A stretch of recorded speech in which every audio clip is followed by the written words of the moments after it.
Bismillahirrahmanirrahim.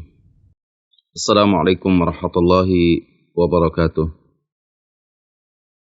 Innal hamdalillah nahmaduhu wa nasta'inuhu wa nastaghfiruh wa na'udzu billahi min shururi anfusina wa sayyiati a'malina.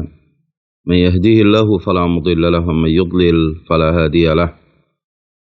Asyhadu an la ilaha illallah wahdahu la syarika lahu wa asyhadu anna Muhammadan 'abduhu wa rasuluh. Allahumma salli wa sallim wa barik ala nabiyyina Muhammadin wa ala alihi wa sahbihi ajma'in. Ya ayyuhalladzina amanu taqullaha haqqa tuqatih wa la tamutunna illa wa antum muslimun. Ya ayyuhan nasu taqu rabbakumul ladzi khalaqakum min nafsin wahidah wa khalaqa minha zawjaha wa batha minhuma rijalan katsiran wa nisaa'a wattaqullaha alladzi tasaaluna bihi wal arham innallaha kana 'alaikum raqiba. يا أيها الذين آمنوا اتقوا الله وقولوا قولا سديدا يصلح لكم أعمالكم ويغفر لكم ذنوبكم ومن يطع الله ورسوله فقد فاز فوزا عظيما أما بعد فإن أصدق الحديث كتاب الله وخير الهدي هدي محمد صلى الله عليه وسلم وشر الأمور محدثاتها وكل محدثة بدعة وكل بدعة ضلالة وكل ضلالة في النار. Ikhwatal iman, kaum muslimin dan muslimat, para pemirsa Ahsan TV yang dimuliakan Allah Subhanahu wa taala. Kembali kita sama-sama panjatkan puji dan syukur kita kehadirat Allah Jalla Dzikruhu atas segala nikmat dan karunia Allah untuk kita semuanya. Dan nikmat sehat wal afiat, nikmat kita tetap berada dalam ketaatan kita kepada Allah, nikmat kita diluangkan waktu untuk kembali bermujalasah, bermudzakarah, duduk bersama untuk sama-sama kita mempelajari ayat-ayat Allah Subhanahu wa taala, khususnya berkaitan dalam masalah fikih dalam rumah tangga. Karena permasalahan rumah tangga ini adalah permasalahan yang tidak bisa dianggap remeh oleh kita. Permasalahan yang kita berharap kepada Allah Subhanahu wa taala taufik dan hidayahnya serta bimbingannya agar dalam menjalani rumah tangga ini sama-sama untuk mencari keridhaan Allah Subhanahu wa taala, bukan untuk memenangkan ego dari dirinya masing-masing, atau bukan karena orang lain, tapi kita menjalani rumah tangga ini benar-benar ikhlas karena Allah Subhanahu wa taala. Harapannya adalah pahala di sisi Allah Subhanahu wa taala, dan harapannya adalah kita bisa membawa rumah tangga ini menuju surga Allah di akhirat nanti. Karena saya kira rugi bagi kaum muslimin ketika menjalani rumah tangga itu hanya sebatas untuk kebahagiaan dia di dunia, atau kebaikan dia di dunia, atau kesenangan dia di dunia, atau berumah tangga hanya sekedar dia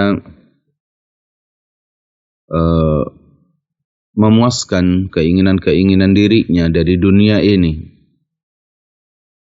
Tentunya itu adalah rumah tangga yang membatasi dirinya untuk kesenangan-kesenangan dunia belaka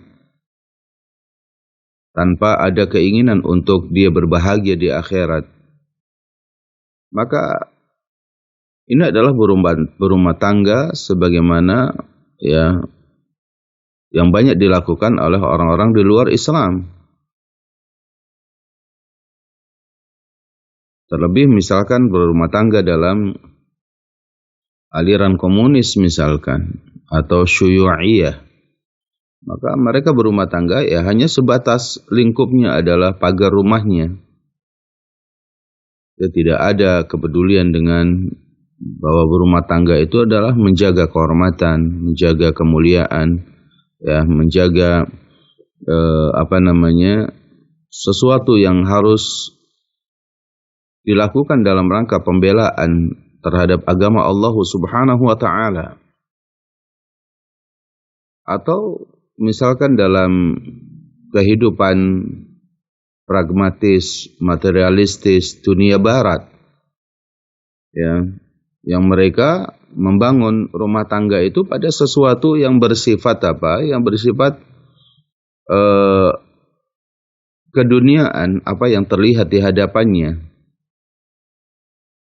Sehingga tidak sedikit rumah tangga mereka itu ya hanya sekedar dibawa kepada perkara-perkara yang menyenangkan nafsunya, ya, tapi dia tidak membawa kepada bagaimana rumah tangga ini dibangun untuk bisa ya terjaga rumah tangganya hingga nanti berada di surga. Islam syariat yang mulia yang ketika ya mengajarkan tentang serba-serbi dalam rumah tangga itu dari mulai pra pernikahan sampai di saat pernikahan ya, dengan segala macam problematika yang ada, maka diharapkan bahwa rumah tangga itu menjadi rumah tangga yang kita mendapatkan di dunia ini as-sakinah, ketenangan, al-mawaddah, cinta kasih gitu ya, dan ada ar-rahmah. Yang kita harapkan ini semuanya bisa sampai kepada surga Allah Jalla wa'ala. Jadi bukan hanya dibatasi oleh pagar-pagar dunia yang sempit, ya, tapi kita sampai sejauh mata memandang kita di alam barzah, sejauh mata memandang kita di alam surga kelak. InsyaAllah tabaraka wa ta'ala, itulah rumah tangga. Ya, rumah tangga yang sebenarnya. Sehingga menghadapi problem dalam rumah tangga itu pasti akan ada. Ya, sebagaimana pada pembahasan yang lalu kita membahas ya problematika rumah tangga dalam masalah al-ila, ya. Dan sekarang insyaallah tabaraka wa taala, karena ini perkara yang terjadi dan juga sering terjadi dan mungkin akan terjadi dalam berumah tangga itu, ada yang disebut dengan az-zihar. Ya, dengan az-zihar. Ya, zihar sendiri dalam bahasa Arab, yaitu berasal dari kalimat zohara. Ya, zohara itu nampak, ya. Atau zohrun, ya, zohrun itu punggung, ya. Jadi zohara atau zohrun itu punggung artinya. Kalau kalimat zohara, ya, yudhahiru, ya, zihar, yaitu ada kalimat zihar adalah masdar dari kata kerja zahara, artinya yang menampakkan punggungnya, ya, azhara zahrahu, ya. Jadi secara bahasa kalimat zihar yaitu berasal dari 3 huruf za, ha, dan ra, ya. Zahara atau zahrun yaitu punggung. Dan secara istilah ya para ulama fikih bahwa kalimat atau permasalahan zihar adalah tashbihu ar-rajuli li zaujatihi au li juz'in minha bi ihdan nisa al-muharramat alaihi, bi ihdan nisa au al-muharramat alaihi. Jadi seorang suami menyerupakan istrinya atau bagian dari apa yang ada pada istrinya itu, ya, bi ihdan nisa, yaitu dengan ya salah satu wanita al-muharramat alaihi, yang diharamkan atas dirinya. Ya, kita ulang bahwa zihar itu adalah tashbihur rajuli li zaujatihi au li juz'in minha bi ihdan nisa'il muharramat alaihi. Seorang suami menyerupakan istrinya itu atau sebagian dari istrinya itu, sebagian dari bagian, ya, apa yang ada pada istrinya itu dengan salah satu wanita yang haram ia nikahi. Seperti ibu misalkan, atau bibi kita, kakak atau adik perempuan kita, saudara, ya itu, atau misalkan anak perempuan kita. Seorang suami menyerupakan istrinya atau sebagian dari apa yang ada pada istrinya itu dengan wanita yang mahram bagi dirinya. Yang mahram bagi dirinya. Seperti misalkan contoh anti kazohri ummi. Seorang suami mengatakan kepada istrinya, kamu seperti punggung ibuku. Ya. Kamu seperti punggung istriku. Seorang suami mengatakan kepada istrinya, kamu seperti punggung ibuku. Atau anti kazohri ibnati au ukhti au ammati au khalati misalkan. Kamu seperti punggung anak perempuanku, saudara perempuanku, bibiku, itu adalah namanya zihar. Au li juz'in minha, atau mungkin kita menyerupakan istri kita dengan bagian tubuh dari wanita yang mahram tadi. Misalkan bisa saja bahwa anti kabatni ummi, misalkan kamu seperti perut ibuku. Au pada anggota tubuh dari seorang wanita misalkan. Jadi seorang suami menyerupakan istrinya itu dengan wanita yang memang itu mahram baginya. Orang yang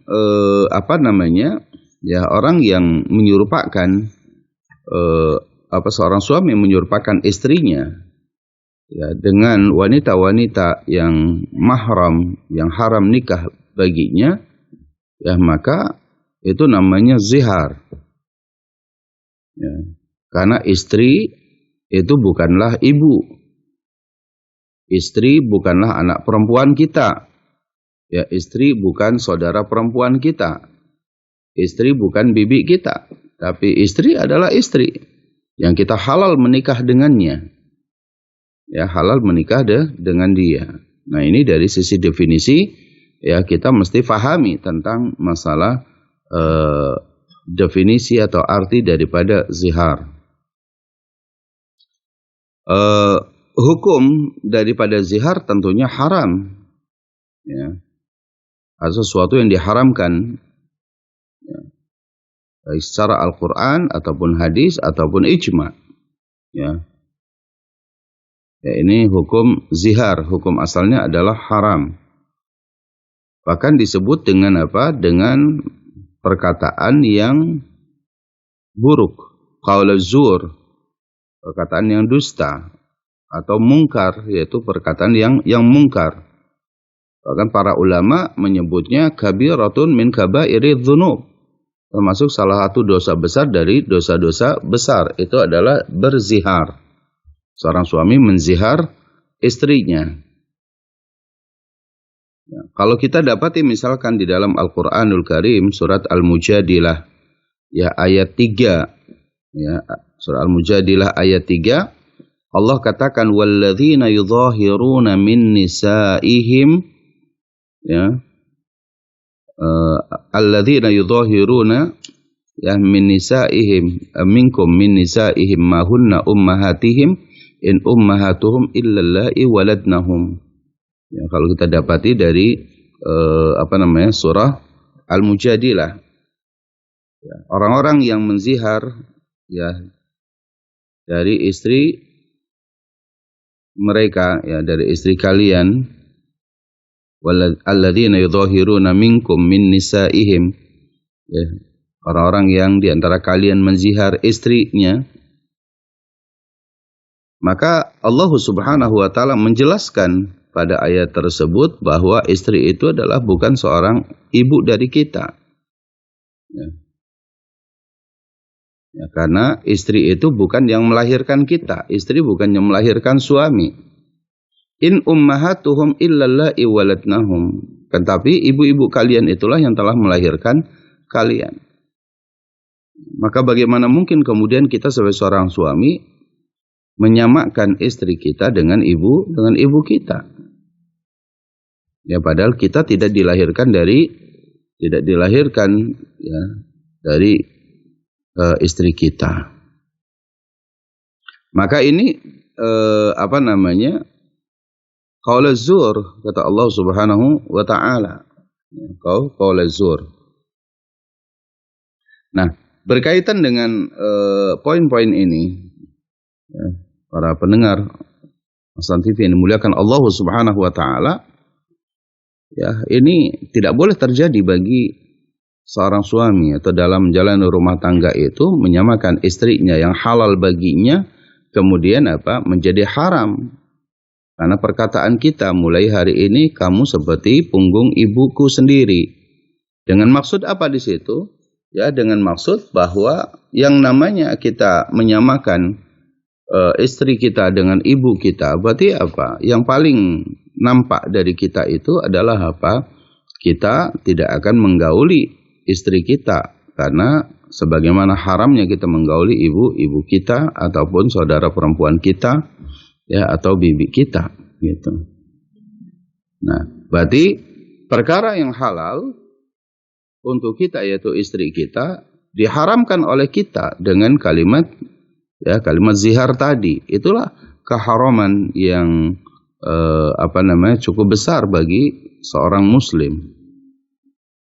Nah, berkaitan dengan ini semua, di sini dikatakan, ya, kata Fadilatul Syekh Abdul Adim Badawi hafizahullah dalam kitab Al-Wajiz fi Fiqh Sunnah wal Kitabil Aziz, qala al-muallifu hafizahullah, wa man qala li zaujatihi, barang siapa yang seorang suami mengatakan kepada istrinya, anti alayya ka zahri ummi, bahwasanya kamu, ya, bagiku itu seperti punggung ibuku, fahuwa mudhahirun, maka dia orang yang telah melakukan zihar. Wa tahrumu alaihi zaujatuhu, haram atas dirinya istrinya. Artinya istrinya tidak lagi halal bagi dirinya. Fala yata'uha, maka tidak boleh seorang suami menggauli istrinya yang telah dizihar. Wala yastamti'u minha bisyai'in, dan tidak boleh, ya, kita mengambil sesuatu yang nikmat bagi kita darinya, hatta yukaffira bima sammallahu fi kitabi, sampai kita membayar kafarat atau denda dari, ya, perkataan yang kita ucapkan. Jadi yang tadinya kita boleh berdekatan, ya, yang tadinya kita boleh misalkan berpegangan tangannya, ya, tadinya kita boleh menggaulinya, setelah kita mengatakan anti alayya ka zahri ummi, ya, bahwa kamu mulai hari ini itu sudah saya anggap seperti punggung ibuku, maka menjadi haram istrinya. Sampai kapan? Ya, sampai kita, ya, menggugurkan, ya, dengan membayar kafarat ini. Nah, ini adalah tentang masalah hukum. Jadi hukum zihar ini adalah muharramun syar'an, yaitu diharamkan secara syar'i. Kemudian bagaimana para ulama dalam hal ini, ya, berbeda pendapat. Bagaimana kalau ziharnya itu adalah muaqqad? Ya, ziharnya itu sementara dalam batas waktu tertentu. Ya, jadi az-zihar al-mu'aqqad itu ada az-zihar al-muhaddad bimuddatin zamaniyatin muayyanatin, yaitu menzihar dengan batas waktu yang telah ditetapkan, seperti 1 bulan misalkan, ya, atau 2 bulan, ya, waktu mu'aqqad. Maka apa? Di antara pendapat yang menjelaskan bahwa zihar muaqqad itu diperbolehkan adalah jumhur al-ulama minal hanafiyyati wal hanabilati wasyafi'iyah. Jumhur ulama di kalangan pengikut mazhab Hanafi, Hambali dan Syafi'i. Ya. Mereka berpendapat jawazu at-ta'qid fi zihar, yaitu membolehkan zihar pada waktu yang terbatas, ya, yang terbatas, muhaddad. Sebagaimana hal ini diriwayatkan dalam hadis yang disahihkan oleh Syekh Al-Albani rahimahullahu taala. Hadisnya dari Salamah binti Ibni Sakhr Al-Bayadi. Annahu qala, bahwasanya ia mengatakan, zahartu min imraati. Ya, zahartu min imraati, aku telah menzihar istriku. Hatta yansalikha syahr Ramadan, ya, sampai berlalu 1 bulan, yaitu bulan Ramadan. Ya. Wa akhbirun Nabi sallallahu alaihi wasallam, lalu aku pun mengkabarkan kepada Nabi yang mulia sallallahu alaihi wasallam annahu asaba fi, bahwasanya dia telah dalam waktu di mana dia menzihar istrinya itu adalah annahu asaba fihi, yaitu sempat menggahuli istrinya di masa zihar tersebut. Lalu fa'amarahu bil kafarah, maka Rasul sallallahu alaihi wasallam memerintahkannya untuk membayar kafarat, yang membayar kafarat tersebut. Nah, itu berdasarkan hadis ini jumhurul ulama membolehkan, yaitu az-zihar dengan ta'qid, yaitu berzihar dengan membatasi waktunya. Tapi menyelisih pendapat jumhur ini yaitu dari mazhab Malikiyah, di mana dalam pendapat mazhab Malikiyah ini at-ta'qitu fil zihar itu bermakna at-ta'bid, bahwa membatasi waktu dalam zihar ini sebulan atau apa, ini sama saja hukumnya adalah ta'bid, yaitu hukumnya yaitu dengan zihar selamanya. Yang la tahillu lahu illa bil kafarah, yang tidak halal istrinya bagi suami ini kecuali dengan membayar kafaratnya. Jadi mau sebulan 2 bulan sama dihukuminya dengan apa? Dengan ta'bid, yaitu zihar selamanya. Jadi tidak ada bedanya antara tauqid atau ta'qid dengan ta'bid. Tidak ada bedanya, kata pendapat mazhab Maliki. Ya.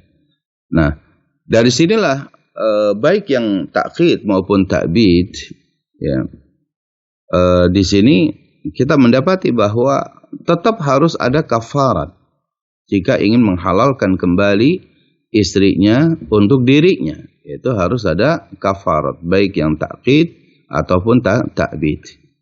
Ya, taib.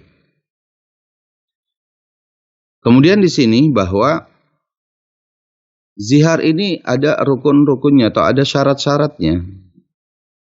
Ya, yang pertama bahwa rukun zihar itu adanya suami yang menzihar. Ya. Jadi az-zawj huwa al-muzahir. Suamilah dia yang menzihar. Kalau yang menzihar istri kita itu bukan suaminya, ya nggak boleh di situ. Yaitu tidak memenuhi rukun. Jadi rukun yang pertama dalam masalah hukum zihar itu adalah suami. Ya, az-zawj huwa al-muzahir. Suami itulah yang menzihar. Itu rukun yang pertama. Ya. Jadi bukan orang lain.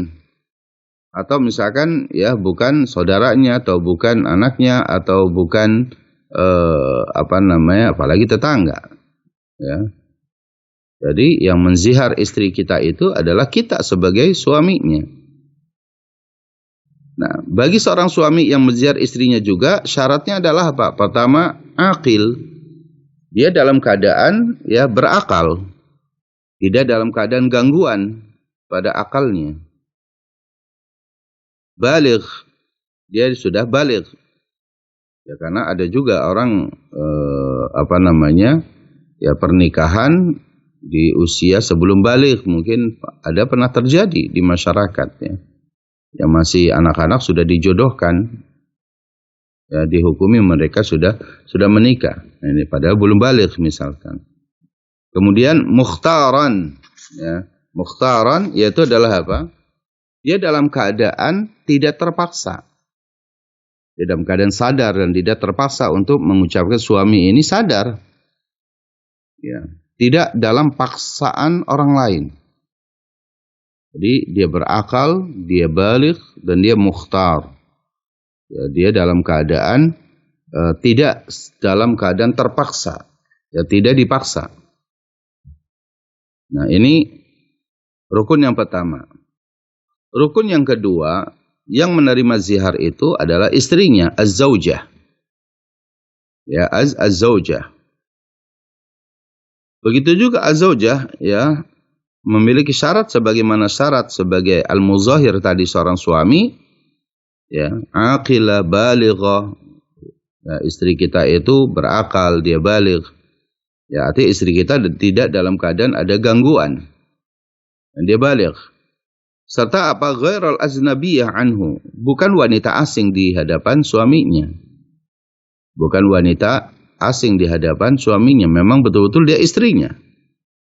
Ya, kalau suami atau kalau kita mengatakan ya kepada istri orang ya anti kazohri ummi gitu ya, ya itu nggak sah, nggak jadi ziharnya, karena nggak ada urusannya dengan kita. Atau dengan wanita lain misalkan yang belum bersuami sekalipun gitu. Itu tidak sah ziharnya. Kenapa? Ya karena dia bukan istri kita. Yang ketiga daripada rukun zihar itu adalah adanya as-sighah, yaitu redaksi kita dalam mengucapkan redaksi kita mengucapkan zihar tadi. Nah, redaksi ini ada dua, ada yang sharihah, ada yang kinayah. Ya, sharihah ini jelas. Ya, kinayah ini bentuknya sindiran. Ya.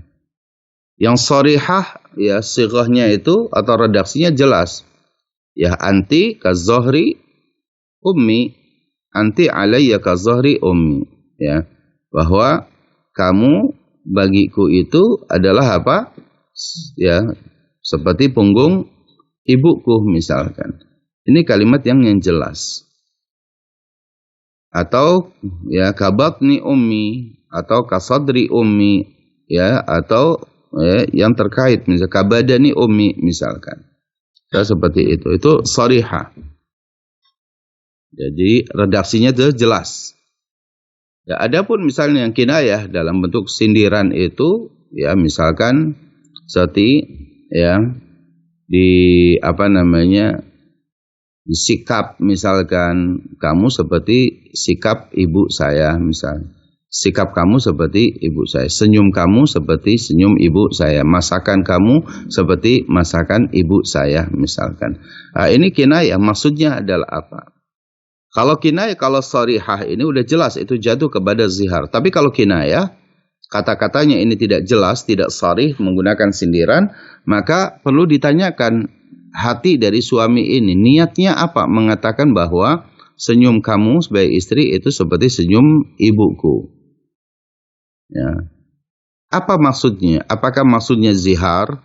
Bahwa seorang suami mengharamkan dirinya atau mengharamkan istrinya untuk dirinya, gitu, atau hanya salah satu bentuk kekaguman terhadap senyumnya, terhadap masakannya misalkan, atau kesabarannya gitu ya, atau hanya sebatas itu, atau mengharamkan istri untuk diri kita. Nah, itu harus ditanyakan. Kalau ketika suami mengatakan kata-kata sindiran tadi dengan maksud zihar, ya dengan maksud zihar, maka jatuhlah zihar. Tapi kalau tidak, maka tidak juga. Ini poin yang ketiga daripada rukun zihar. Ya.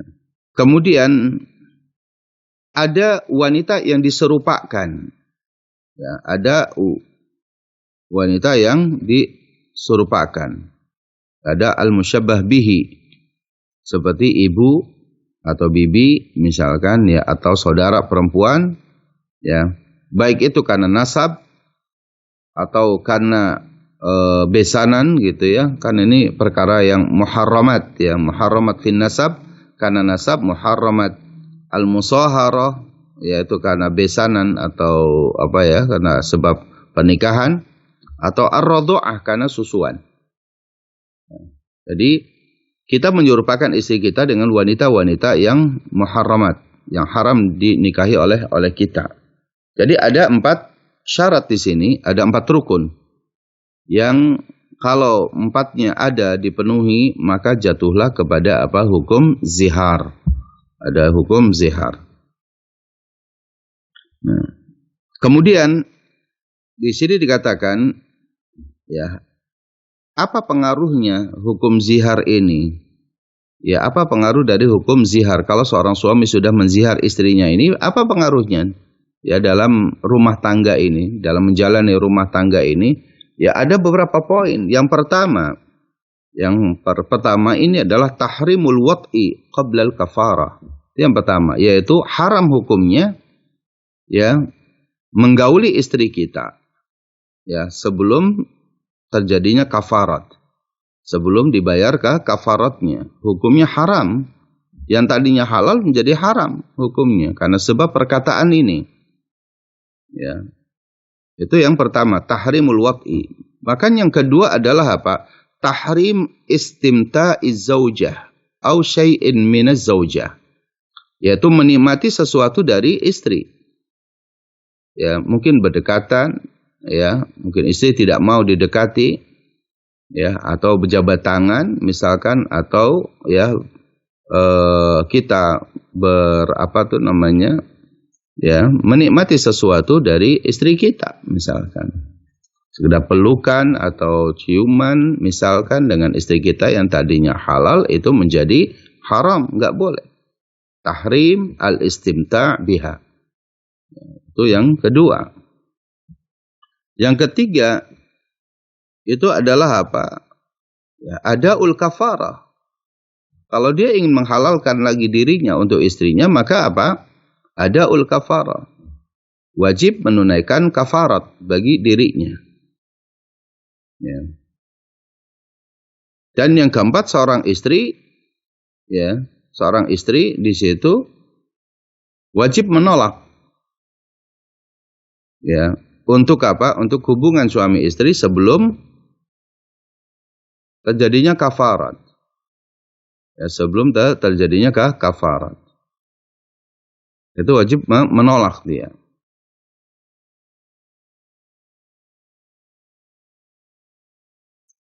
Baik.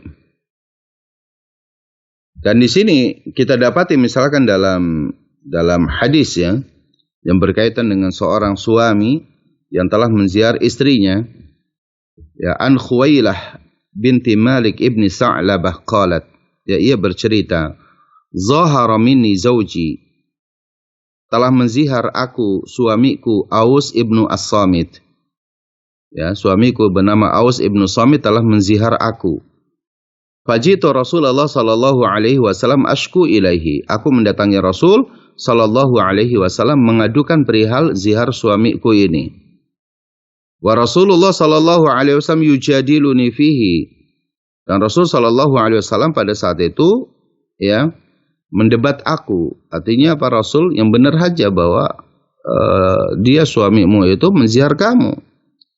Wa yaqulu, dan Rasul mengingatkan, ittaqillah, bertakwalah kamu kepada Allah, fa innahu ibnu ammik. Suamimu itu adalah anak dari pamanmu. Artinya para Rasul seakan-akan mengatakan, hati-hati kamu berbicara. Bertakwalah kamu kepada Allah, bahwa dia itu adalah apa? Putra dari pamanmu. Ya, berkaitan dengan Rasul sallallahu alaihi wasallam mengatakan seperti ini, seakan-akan Rasul ya sehingga menasihati istrinya seperti ini, ya, maka apa?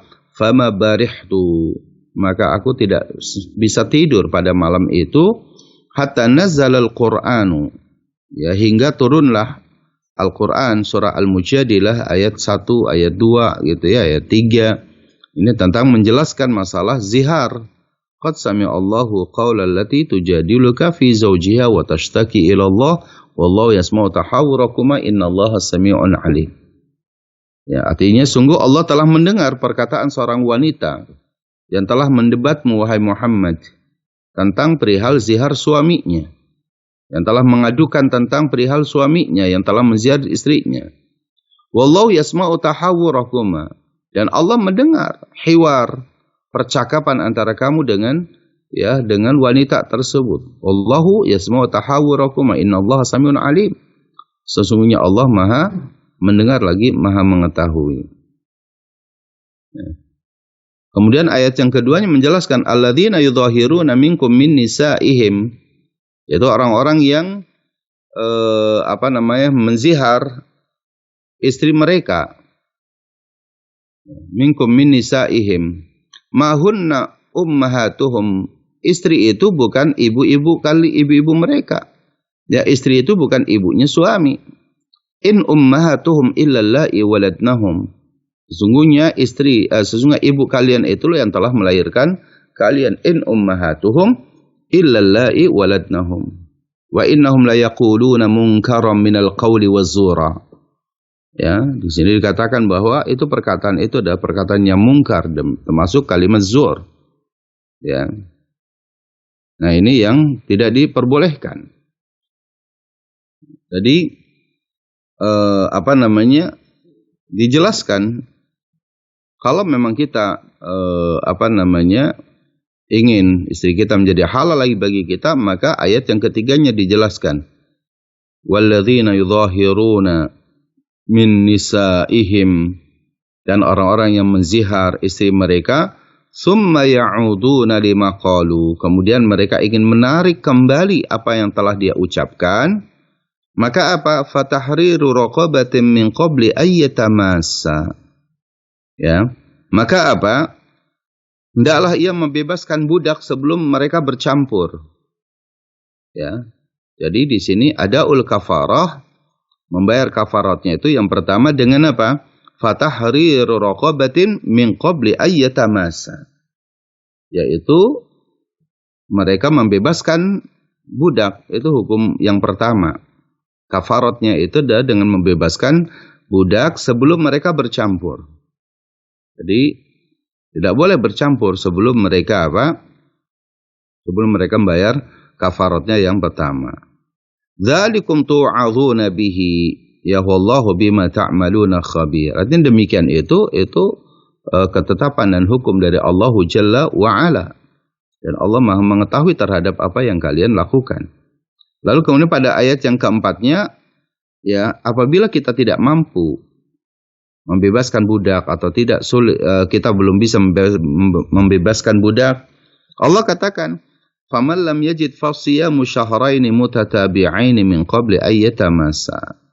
Kalau dia tidak mendapati budak untuk dia bebaskan, maka kafaratnya adalah apa? Wajib dia berpuasa 2 bulan berturut-turut sebelum mereka bercampur. Nah, di sini Khuwailah binti Malik bin Sa'labah ini ketika mendapati ayat ini mengatakan kepada Rasul, "Ya Rasulullah, ya dia sudah tua, tidak mungkin lagi dia berpuasa. Tidak mungkin lagi dia berpuasa." Maka Allah katakan, "Faman lam yastati," apabila dia tidak mampu untuk berpuasa ya 2 bulan berturut-turut, fa'it'amu sittina miskina, maka hendaklah dia memberikan makan kepada 60 orang miskin.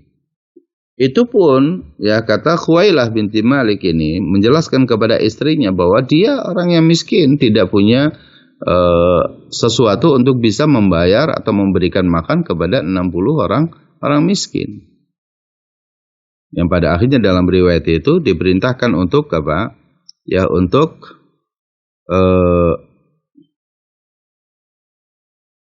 mengambil sesuatu, ya, yaitu dari dari satu kantung kurma, ya, karena dia tidak memiliki untuk memberikan makan kepada orang miskin.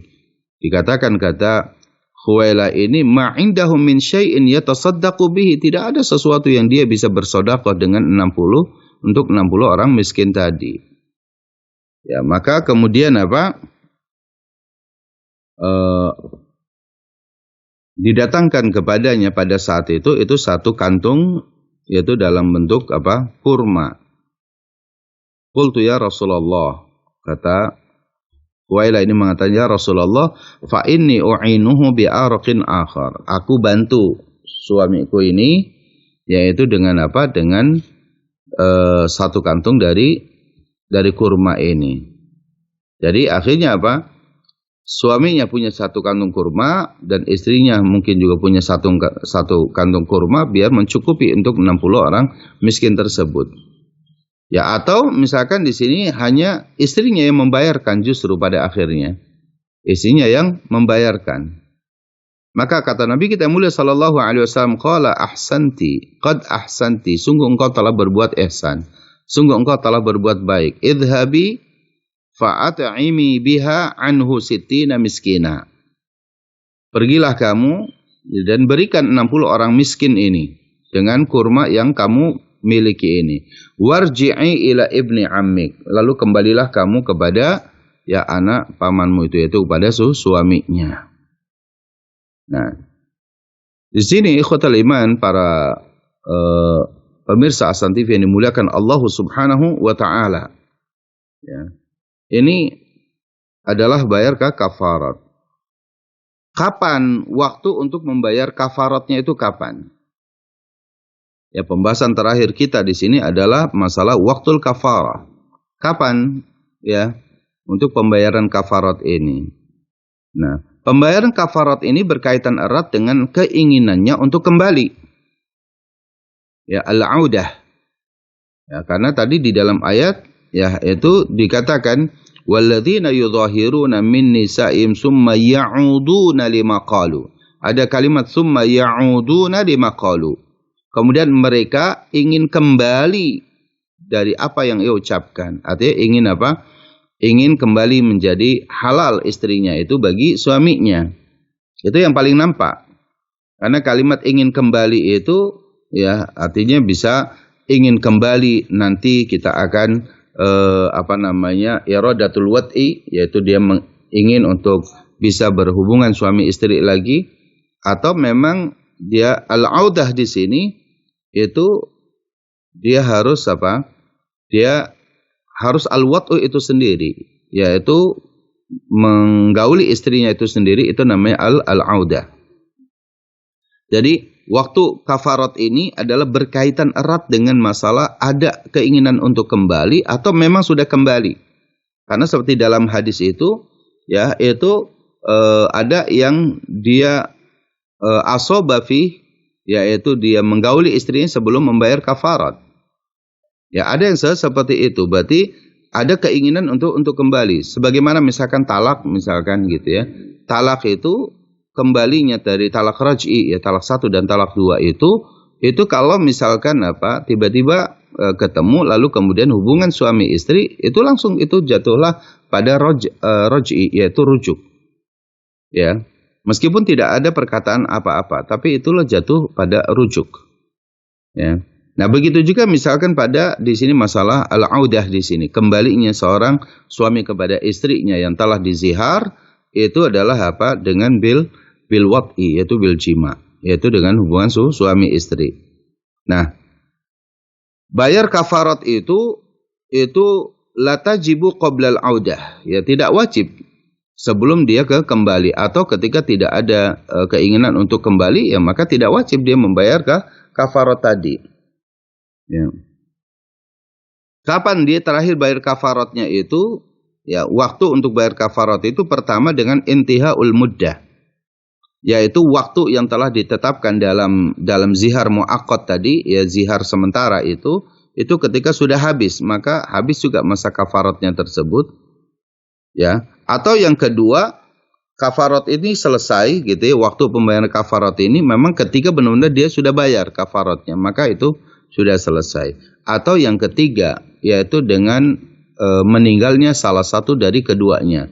Entah suaminya yang telah menziar istrinya meninggal, atau istrinya meninggal duluan sebelum suaminya, maka jelas ini al-maut itu adalah bagian daripada akhir batas dari waktu untuk kafarat tersebut.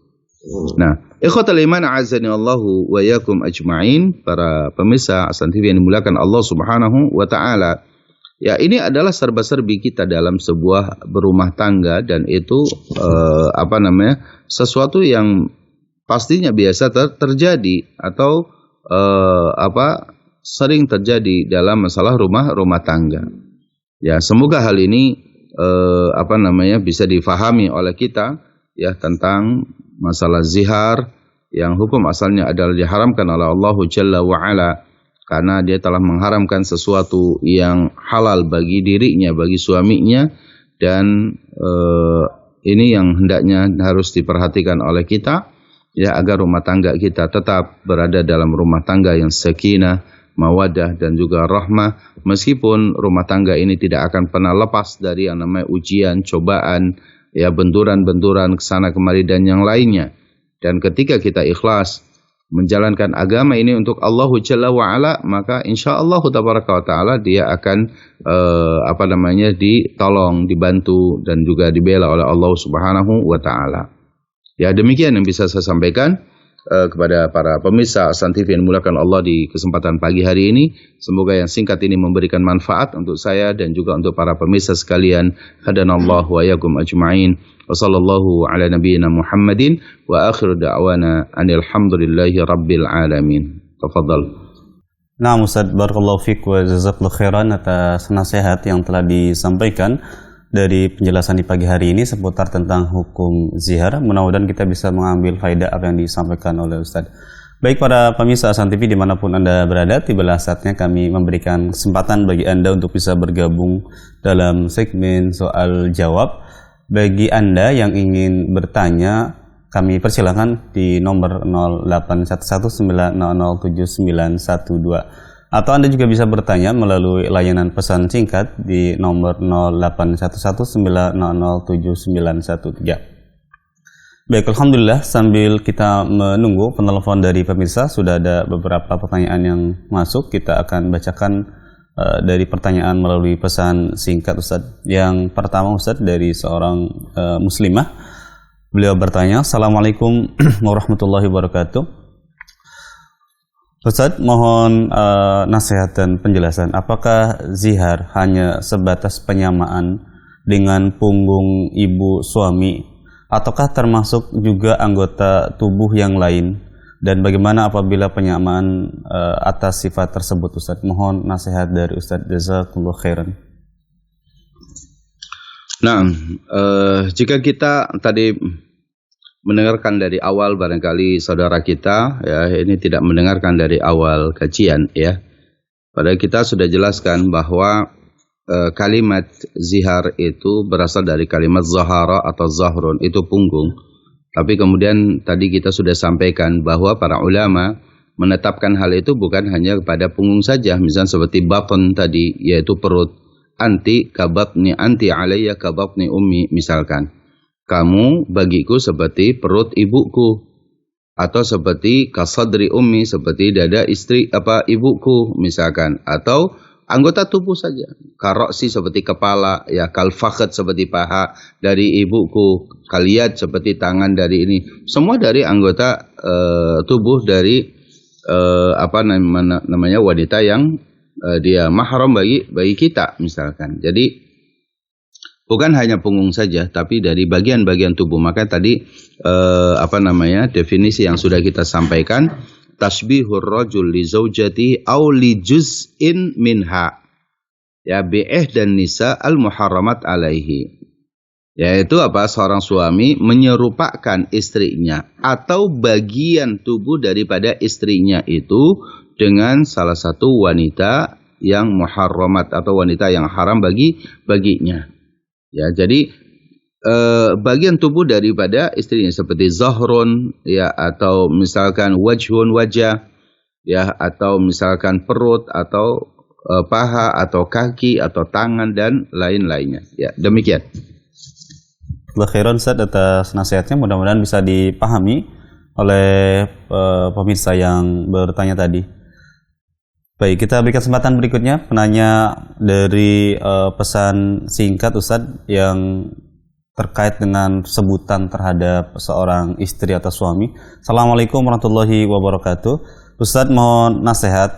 Kami mendapati beberapa nasihat terkait dengan memanggil pasangan dengan misalkan panggilan Umi atau Abi, itu dianggap menyamakan seperti orang tua. Apakah hal itu benar Ustadz, dan mohon nasihat apakah ini panggilan yang salah Ustadz? Mohon jawaban Ustadz, jazakumullah khairan.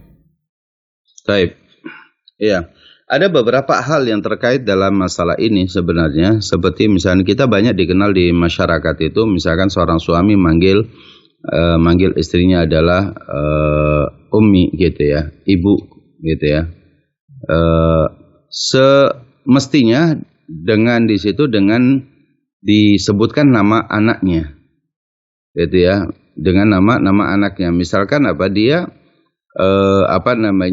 punya putra bernama Muhammad dan dia kunyanya Ummu Muhammad, maka suami boleh memanggil ya Ummu Muhammad gitu ya, Ummu Muhammad kesini misalkan ya. Itu bukan hanya Ummi saja panggilannya ya, Ummi Muhammad atau Ummu Muhammad ya. Kalau panggilan dengan kunyah seperti itu maka hukumnya boleh ya, karena memang dia istri kita, tapi dia adalah ibu dari anak kita yang bernama Muhammad kan gitu. Ya, itu diperbolehkan. Ya. Tapi kalau hanya sekedar Ummi saja, misalkan, apalagi dia dengan kalimat Ummi, ada ya-nya di situ, Ummi artinya ibuku, gitu ya. Nah itu tidak diperbolehkan sebenarnya. Jadi cuman mungkin orang banyak karena namanya panjang atau apa sehingga disingkat hanya kalimat Ummi saja ya, misalkan, atau Umi gitu ya, dan itu pada dengan M1 kalau di ininya kan ya, Umi gitu, padahal kalimat ibu sendiri harus ada tasydid, ya, ummu atau ummi ya. Kalau ibuku adalah ummi, kalau ibumu ummuka, jadi ada tasydidnya di situ. Sekarang disingkat Umi saja gitu ya. Ya, huruf U, M dan I misalkan. Itu mungkin untuk menyingkat. Tapi ya di situ panggilan tersebut di awal-awal barangkali hal itu untuk mendidik anak-anak kita yang masih kecil. Ya, anak-anak kita yang masih kecil agar apa?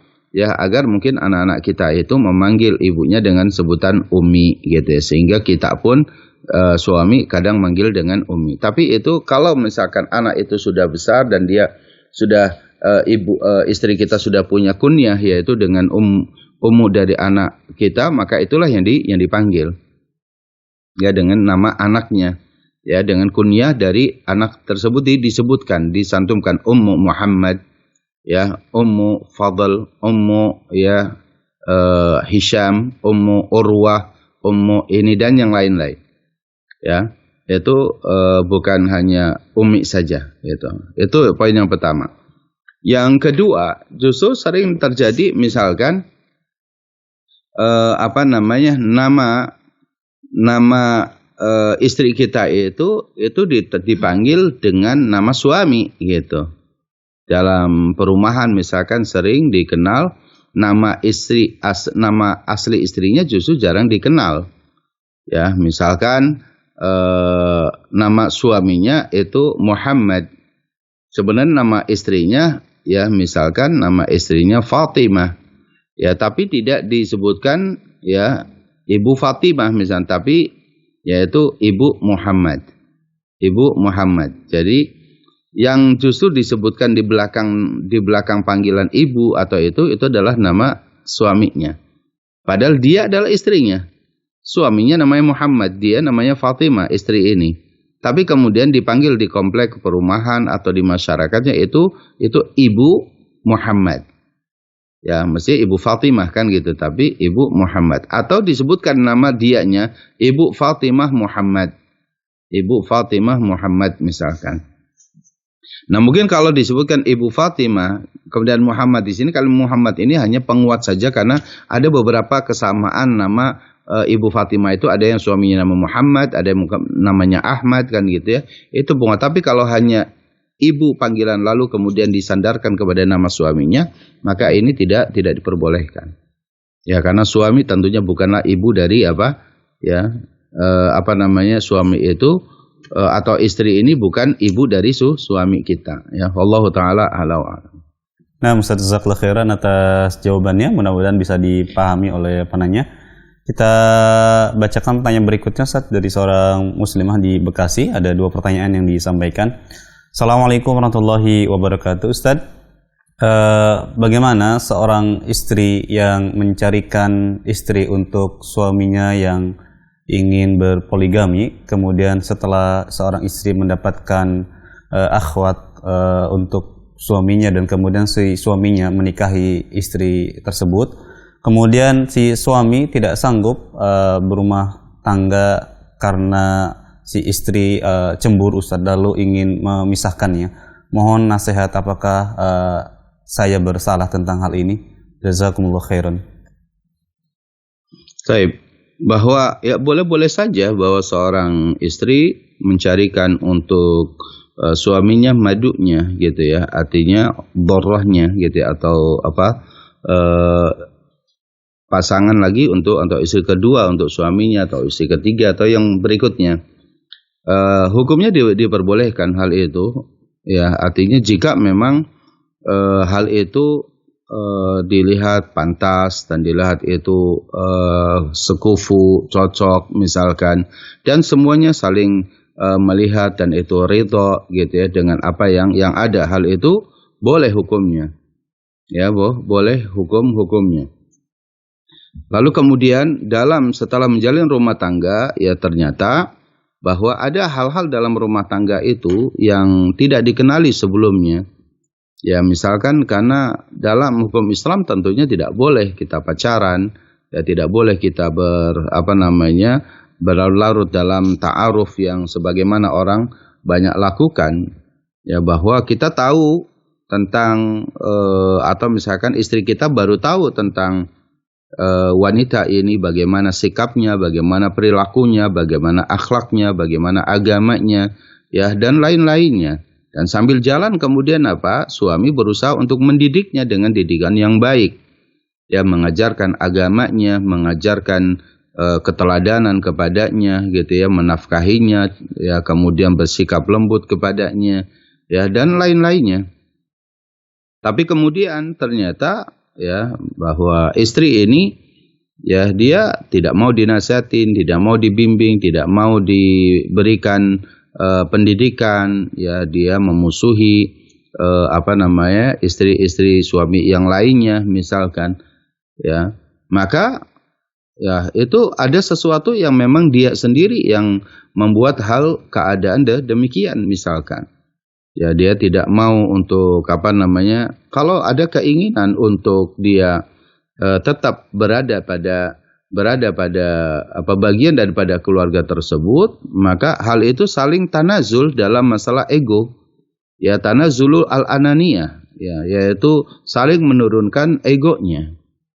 Ya, menurunkan egonya adalah bahwa di dalam Islam ketakwaan, bagian daripada ketakwaan adalah meminta maaf, al-kadhiminal ghaid, yaitu menahan diri untuk tidak emosi gitu ya. Maka itu adalah bagian daripada tanazul, yaitu al-ananiyah. Tapi kalau kemudian saling mencari kekurangan, keburukan, disebut-sebut keburukan dan yang lain-lain, ya itu keretakan-keretakan itu pasti terjadi. Ya, pasti terjadi. Nah, seorang istri yang kemudian dia akhirnya meminta cerai dari suaminya, ya padahal tidak ada sesuatu yang misalkan dia syar'i, hanya sekedar bagian daripada kecemburuan saja. Ya, itu cemburuan itu bisa diatur dengan tanazul, yaitu al-ananiyah tadi, yaitu menurunkan ego dirinya. Ya. Maka itu akan terjalin rumah tangga yang baik dengan meminta maaf, dengan kemudian saling berkhidmah, melayani satu sama lainnya, tidak merasa lebih tinggi, tidak merasa dia lebih cantik, tidak merasa dia lebih muda, tidak merasa dia lebih kaya, tidak merasa lebih, karena perasaan merasa lebih itu adalah bagian daripada penyakit dalam membangun rumah tangga. Istri sehebat apapun, ya sekaya apapun, secantik apapun, maka memang dipimpin oleh seorang suami, meskipun suami punya kekurangan. sikap ridho, sikap qanaah, merasa cukup, merasa bersyukur kepada Allah Jalla wa'ala. Ya, karena terkadang juga ego-ego tersebut itu akan membuat rusak bagi dirinya. Ya, betapa banyak ya orang yang kemudian bercerita kepada kita minta solusi gitu ya. Tapi dia tetap istri ini ngotot pengen cerai dari suami seperti ini gitu ya. Awalnya disebutkan ya kekurangan-kekurangan suaminya dan lain-lainnya misalnya. Tapi kemudian ada sesuatu yang didapati dari suaminya ini adalah kelembutan, perhatian. Tapi kemudian dia itu tidak menganggap sebagai sebuah kebaikan. Lalu dia cerai dan lalu kemudian menikah dengan laki-laki lain. Wallahi dia mengatakan bahwa laki-laki yang kedua yang akan nikahi itu satu lebih bakhil dan dia dia tidak memperhatikan aspek keselamatan jiwa istrinya, ya sering melakukan KDRT ya, dan dia selalu menghinakan karena misalnya seorang istri akhirnya jatuh miskin pada kemiskinannya, pokoknya menghinakan sekali. Pernikahan yang kedua itu membuat ya seakan-akan itu neraka dalam rumah tangganya. Sangat jauh berbeda dengan suaminya yang pertama yang dia kurang bersyukur atas nikmat yang Allah berikan kepadanya. Nah, ini berhati-hati.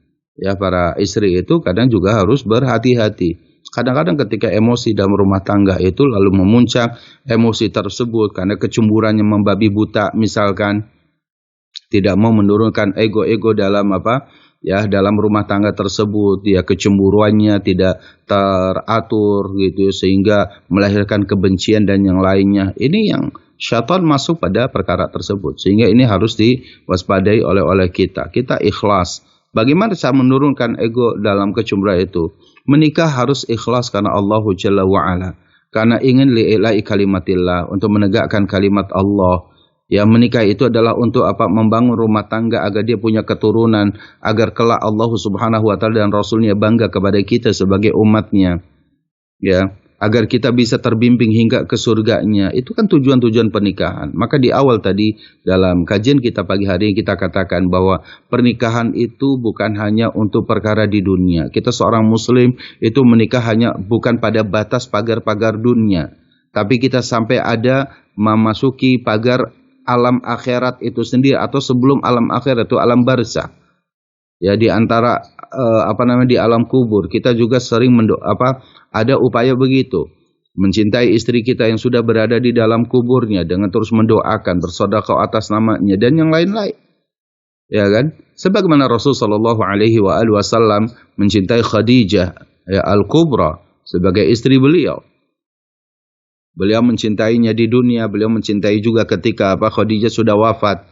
Ya, sering beliau memasak masakan lalu kemudian dibagikan kepada sahabat-sahabatnya Khadijah. Ya, itu terus dilakukan. Dan hal itu adalah perkara yang baik. Sampai kemudian nanti akan masuk ke dalam surga bersama. Itulah pernikahan dalam Islam. Itulah yang disebut dengan mitsaq ghalidh. Yaitu ikatan yang sangat berat, tali yang sangat kokoh, perjanjian yang kuat. Karena bukan hanya untuk di dunia. Kita hidup di dunia itu seperti sarang laba-laba. Ya, artinya ringan, rapuh.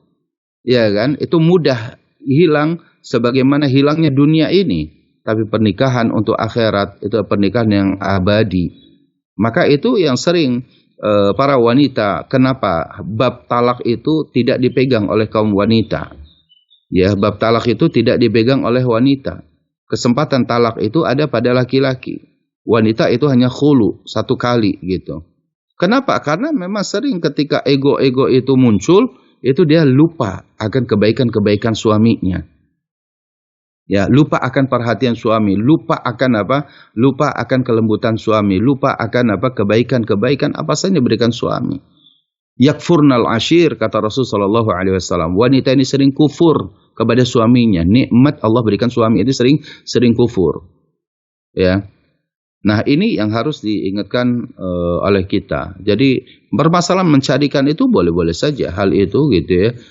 Tapi setelah rumah tangga itu tentunya masing-masing harus ikut menjaga keharmonisan suami dengan istri yang lain, yang menjaga istri dengan Anda, menjaga istri juga dengan anak-anak, Ya, bahwa menikah bukan hanya dengan suami saja. Apabila kalau suami itu sudah punya istri lain, juga harus menjalin komunikasi yang baik dengan istri yang lainnya, dengan anak-anak dari istri yang lainnya.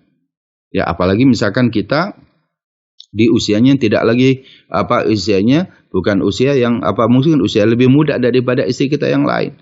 Tidak salahnya kita menghormati yang lebih tua, ya, mengalah dan lainnya. Itulah Islam. Ya, hal demikian. Wallahu taala a'la wa a'lam. Nah, Ustaz, jazakallahu khairan atas nasihatnya. Mudah-mudahan bisa dipahami oleh penanya tadi. Baik, kita bacakan pertanyaan berikutnya sambil kita menunggu penelpon dari pemirsa. Ini terkait dengan nafkah, Ustaz. Assalamualaikum warahmatullahi wabarakatuh. Ustaz, mohon nasihat. Jika kami seorang istri tidak tahu apakah hasil penghasilan dari seorang suami ini halal atau haram, karena suami kami seringkali bekerja dekat sekali dengan praktek suap menyuap. Mohon nasihat Ustadz tentang masalah ini. Apa yang harus kami lakukan? Jazakumullah khairan. Iya. Kaum muslimin yang muliakan Allah Subhanahu wa taala, bahwa tentunya bahwa istri punya hak, ya, untuk bertanya kepada suami apakah penghasilan ini halal atau haram. Karena innal halala bayyinun wal harama bayyinun. Yang halal itu jelas, yang haram itu juga jelas. Ketentuannya jelas dan yang lainnya. Dan kita dituntut untuk menghindarkan dari perkara yang syubhat. Perkara yang syubhat. Ya. Dan saya kira kalau suap menyuap itu bukan perkara yang syubhat, karena suap menyuap itu ada perkara yang jelas keharamannya. Rasulullah SAW mengatakan ar-rashi wal murtashi finnar, bahwa orang yang menyuap dan orang yang disuap dia terancam masuk neraka. Nah, ancaman inilah menyebabkan bahwa riswah itu adalah haram, bukan lagi kepada perkara yang syubhat. Ya, sehingga wajib bagi seorang istri untuk meninggalkan nafkah dari suami yang memang kita tahu bahwa itu dari hasil suap menyuap. Ya, itu yang tidak diperbolehkan oleh kita. Ada orang yang saat ini dia tidak sabar, atau ada orang saat ini itu dia merasa bahwa dia punya uang, dia punya misalnya dia punya usaha, ya, dia punya perusahaan. Tapi setiap tender-tender yang dia lakukan itu dengan suap. Ya, dia tender-tender meskipun dia punya 200 perusahaan, tapi kalau cara masuk ke perusahaan-perusahaan, ya, masuk kepada perusahaan-perusahaan tersebut untuk mendapatkan job-job tersebut harus dengan menyuap, maka wallahi itu hasilnya adalah haram. Sehebat apapun, mau itu dia bikin pesantren, mau itu bikin masjid, mau itu bikin apa gitu, ya, itu haram, tidak boleh hasilnya. Tapi terkadang kita mengatakan bahwa ya ini dunia sudah seperti ini, Ustadz. Ya, bagaimana cara kita menghasilkan sesuatu yang yang halal? Maka yang harus dibangun oleh pengusaha tersebut itu adalah tim yang memang faham tentang ilmu syar'i, bukan tim yang yang hanya butuh uangnya kita. Yang harus dibangun oleh pengusaha tersebut itu dia harus dikelilingi oleh bitonah salihah. Kita mengingatkan kepada para pengusaha, ya. Kita yang dibutuhkan itu adalah bitonah salihah, keluarga yang soleh. Perangkat-perangkat orang yang terdekat ini yang soleh. Bukan orang-orang yang toleh. Bukan orang-orang yang tidak mendekatkan diri kita kepada Allah. Bukan orang-orang yang malah menjerumuskan kita kepada praktek keharaman. Ya. Tapi bitonah salihah itu penting. Kenapa? Karena ni'mal mali salih lirajulis salih. Ya kan? Bahwa sebaik-baik harta itu adalah yang berada di tangan orang yang soleh. Orang soleh, kalau dia cuma satu, dikelilingi oleh orang-orang yang rusak agamanya, rusak akhlaknya, maka dia akan terbawa rusak. Dia akan terbawa rusak. Orang-orang yang di sekitarnya menghalalkan segala cara, ya, dia misalkan masuk dalam proyek-proyek semuanya itu rusak, menghalalkan berbagai macam cara, maka tentunya hal ini hasilnya juga adalah haram, dan itu akan mempengaruhi kepada apa? Kepada nafkah yang diberikan kepada istrinya, kepada anaknya, atau barangkali kepada siapapun. Ya, kalau dia punya orang-orang berada di bawahnya, itu semuanya terkena semua di situ. Ya, maka ya itu harus hati-hati di situ. Karena yang halal itu jelas, yang haram itu jelas. Untuk menghindarkan perkara yang syubhat, Rasul mengatakan la ya'lamuhunna katsirun minan nas, tidak terlalu banyak manusia yang tahu tentang perkara syubhat. Ya, jangankan orang yang jahil dalam agama tahu perkara yang syubhat.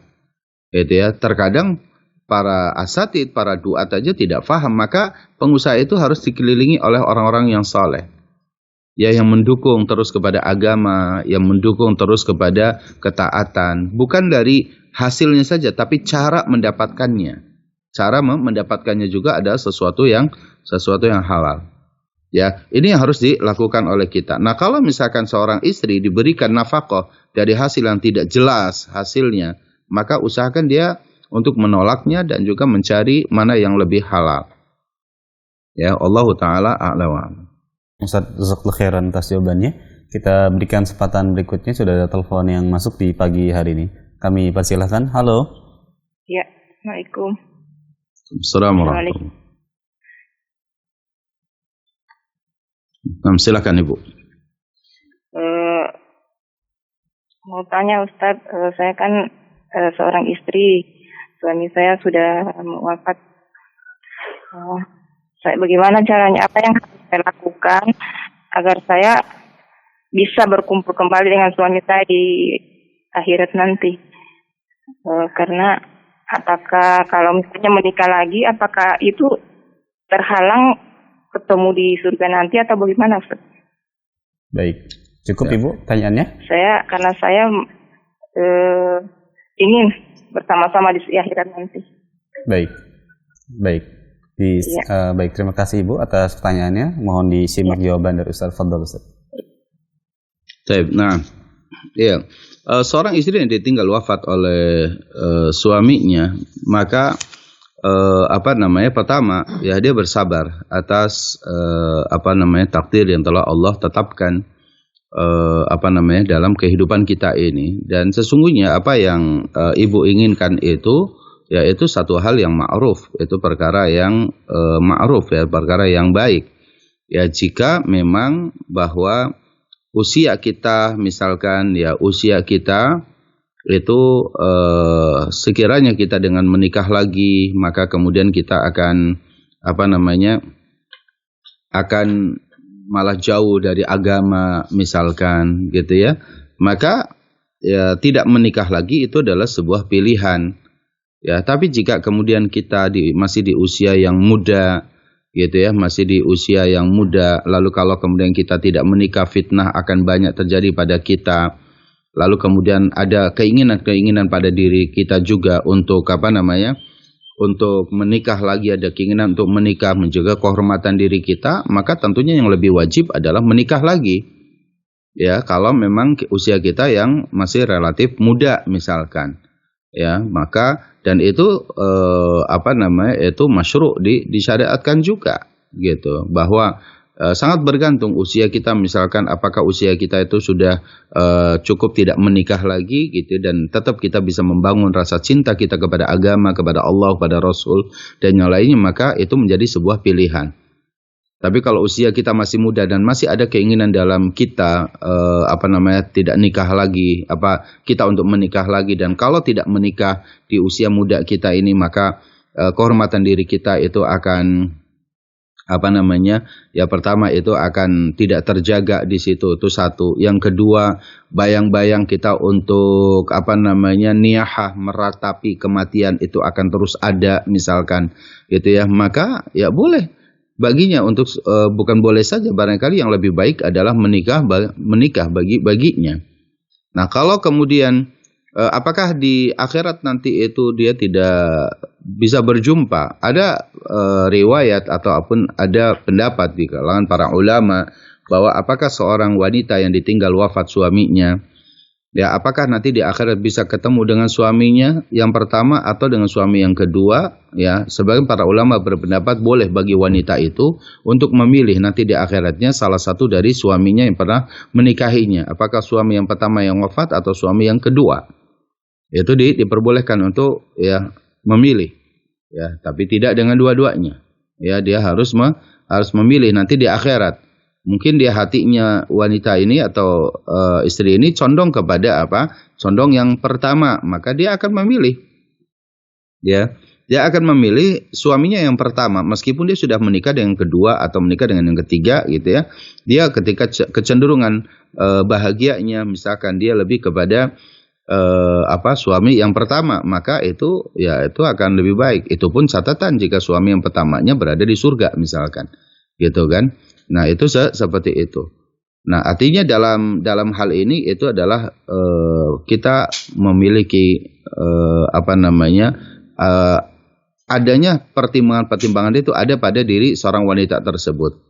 Ya, apakah dia ingin kalau tidak menikah lagi tetap terjaga agamanya, ya, dan terjaga kehormatan dirinya, atau dia tetap harus menikah lagi untuk menjaga agamanya dan kehormatan dirinya? Maka yang paling tahu adalah kebutuhan tersebut adalah pada diri istri tersebut. Adapun nanti di akhirat itu adalah di pendapat para ulama, ada yang mengatakan itu boleh memilih, tapi ada pendapat yang kedua mengatakan bahwa itu akan berkumpul di surga dengan suaminya yang terakhir. Wallahu taala a'la wa a'lam. Nah, Ustaz, jazakallahu khairan atas jawaban dari ibu yang bertanya tadi. Mudah-mudahan bisa dipahami. Kita berikan kesempatan berikutnya penanya melalui pesan singkat dari seorang ibu yang bertanya. Assalamualaikum warahmatullahi wabarakatuh. Ustaz, mohon nasihat terkait dengan ibu saya. Sudah beberapa kali menikah, Ustaz, tetapi beliau sangat menyukai pria yang di bawah umur, kalau istilah sekarang disebut berondong. Kami selaku anak tidak mempermasalahkan jika ibu kami ingin menikah kembali, tetapi dengan harapan tidak dengan laki-laki yang usianya di bawah beliau. Karena pengalaman yang kami ketahui, menikah dengan laki yang di bawah usianya tidak banyak kebaikan yang didapat. Mohon nasihat dan pencerahan dari Ustaz tentang hal ini. Jazakumullahu khairan.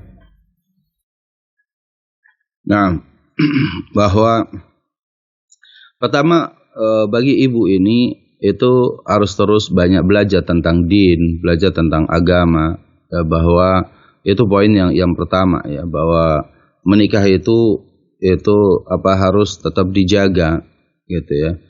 Dan kalaupun memang bahwa dia bercerainya itu karena agama, ya, karena pertimbangan kemaslahatan, ya, pertimbangan mana yang lebih menjaga kesolehan dirinya, ya, bukan perkara dunia yang dia ini, misalkan perkara dunia ini, suami ini usianya muda karena dari fisiknya aja kuat, tapi ternyata kita hanya perkara dunia saja pertimbangannya, atau mungkin yang kedua karena berharta misalkan. Nah, ini pernikahan yang saya kira akan rapuh dalam masalah itu gitu. Nah, pernikahan yang berdasarkan agama, kecintaan kepada agama dan kemuliaan akhlak, maka itu yang akan langgeng pernikahannya, ya. Jadi ketika misalkan seorang menikah, Rasul Shallallahu Alaihi Wasallam sudah banyak memberikan nasihat kepada kita sekalian, dan ini sudah pada pembahasan di awal, ya, bahwa idza ja'akum man tardawna dinahu wa khuluquhu fazawwijuhu. Apabila datang kepada kalian seorang laki-laki yang engkau ridho akhlaknya, agamanya yang baik gitu ya, maka nikahkan dia. Jadi pertimbangan agama, pertimbangan akhlak ini perkara yang sangat penting. Adapun dari sisi usia sebenarnya adalah bukan patokan.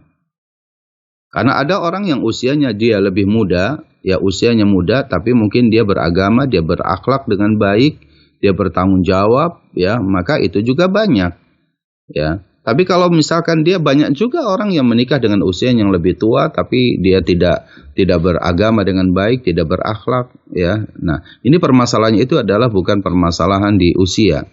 Ya, betapa banyak orang masih muda dipanggil syekh gitu, syekh fil ilmi wa syekh fil sinni juga ada. Ada orang yang lebih muda usianya karena ilmunya, karena agamanya dipanggil syekh, ya, karena keilmuannya. Ya, tapi betapa banyak orang yang usianya tua tapi perilakunya kayak anak-anak, tidak dewasa dia, ya, tidak amarah, dia kayak anak kecil, dia ketika tersinggung sedikit dia emosi, marah dan yang lainnya.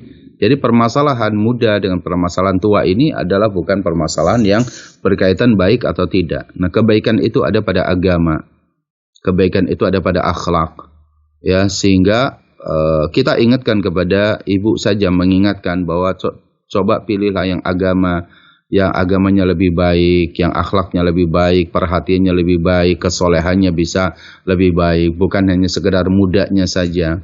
Ya, kalau dia menikah dengan yang lebih muda tapi agamanya baik dan maka itu menjadi satu pilihan yang baik. Gitu ya. Jadi hal seperti itulah yang harus kita ingatkan kepada ibu kita. Ya, jadi pilihlah yang agamanya baik, yang akhlaknya baik, bukan hanya sekedar mudanya atau berondongnya gitu ya. Tadi udah dijelaskan seperti itu bukan masalah itu gitu. Karena saya kira yang muda yang beragama juga baik gitu ya, banyak gitu, yang tua yang tidak banyak agama juga itu banyak gitu kan. Nah, itu juga yang harus diingatkan oleh kita. Allah taala a'la wa a'lam. Nah, Ustaz, jazakallahu khairan atas nasihat dan jawabannya. Kita bacakan penanya terakhir, Ustaz, karena waktu yang terbatas. Ini pertanyaannya serupa dengan pertanyaan yang awal, Ustaz. Mungkin banyak pemirsa yang baru bergabung dan menyimak tentang panggilan terhadap pasangannya, Ustaz. Kita gabungkan, Ustaz, dua pertanyaan yang semisal. Assalamualaikum warahmatullahi wabarakatuh, Ustaz. Saya dari Tasikmalaya ingin bertanya bagaimana hukum seorang istri yang nama belakangnya memakai nama suaminya, seperti misalkan nama saya adalah Lutfiana dan suami saya bernama Kamil. Kemudian saya dipanggil dengan Lutfiana Kamil. Apakah hal itu boleh, Ustadz? Kemudian pertanyaan berikutnya adalah bagaimana hukum kembali memanggil suami, Ustadz, dengan panggilan ayah dan sebagainya. Mohon diulangi kembali, Ustaz, karena tadi kami tidak menyimak. Jazakumullahu khairan. Nah, baik. Tadi memanggil bahwa nama suami di belakang nama istri itu jika memang dimaksudkan hanya sekedar untuk mengenalkan saja di masyarakat bahwa nama fulanah ini adalah istri daripada fulan, karena ada fulanah ini namanya sama tapi suaminya beda misalnya gitu ya, maka itu sebenarnya hal yang secara hukum tradisi atau kebiasaan di masyarakat itu gitu ya, itu sudah mafhum, diketahui di situ gitu. Cuman kalau kita ingin ya lebih mengikuti apa yang syariat ini sampaikan kepada kita, ya maka hendaknya akan lebih baik ketika nama kita, nama seorang istri itu digabungkannya itu justru dengan nama ayah kita gitu. Ya, karena itu nampak sekali kalau di situ itu binnya. Kalau dalam syariat Islam biasanya nama seorang seorang istri itu kalau nama di belakangnya itu ada nama laki-laki, ya kan? Itu seakan nama laki-laki itu adalah ayahnya, binnya. Tapi kalau seperti ini menjadi syubhat misalkan, karena itu ternyata nama di belakangnya itu adalah nama suaminya, ya maka itu dihindari, itu jauh lebih baik, ya dihindari. Misalkan nama tadi misalkan Lutfiana, nama ayah kita siapa? Nah itu yang disampaikan di situ, ya kan? Misalkan nama ayah kita Muhammad, maka Lutfiana Muhammad misalkan. Ya itu akan jauh lebih baik dan itu akan menghormati, memuliakan orang tua kita dengan menyandarkan kita kepada ayah kita misalkan. Itu akan jauh lebih birrul walidain, akan lebih baik bagi kita kepada ayah kita. Karena suami ini kan kita ketemu setelah kita dewasa, tapi yakinlah yang sejak kecil kita itu yang mengasuh adalah ayah kita dan orang tua kita. Ya maka jangan salah memahami bahwa suami itu wajib dimuliakan oleh kita, betul ya itu pasca nikah itu, tapi dalam masalah seperti ini kenapa kita tidak mencoba untuk ya memasukkan kebahagiaan kepada orang tua kita dengan tetap menyandingkan nama orang tua sebagai nama bagian daripada kita. Misalkan memanggil memanggil suami dengan sebutan ayah misalkan, ya atau abang misalnya gitu ya, atau mas gitu ya, atau AA atau apa saja gitu ya. Ini kan memang panggilan secara di masyarakat kita itu biasanya memang awalnya untuk mendidik anak-anak kita, ya agar anak kita memanggil bapaknya dengan sebutan ayah bukan sebutan bapak gitu ya, maka kita panggil ayah. Ya, seperti itu. Tapi ya mungkin kita bisa mengatakan di depan anak kita memanggilnya dengan panggilan ayah gitu ya, tapi mungkin di ketika berhadapan berdua mungkin kita bisa panggil namanya langsung gitu ya. Itu hal yang diperbolehkan ya, seperti itu. Tapi kalau pendidikan itu kan tidak terus menerus. Ketika anak sudah paham bahwa itu adalah ayahnya, maka kita bisa menghentikan memanggil suami kita dengan sebutan ayah, gitu ya. Karena awalnya kan pendidikan, ya. Karena pendidikan itu kalau sudah misalkan sudah diikuti oleh anak-anak kita, ya sudah, anak kita udah tahu bahwa ini adalah ayahnya, maka panggil dia ayah. Tapi kita memanggil suami kita dengan panggilan namanya atau ya seperti tadi misalkan dengan panggilan ya panggilan sayang misalkan atau panggilan apa gitu ya, yang memang kita tahu di situ masing-masing wilayah ada nama panggilannya. Ya, saya kira itu yang secara umum. Ada secara tradisi yang memang itu tidak melanggar syariat, ada yang memang dikhawatirkan itu melanggar syariat, maka ambil hal yang berkaitan dengan syariat, kita akan selamat insya Allah. Ya, demikian yang bisa saya sampaikan kepada para pemirsa Hasan TV yang dimuliakan Allah Subhanahu wa taala dimanapun antum berada.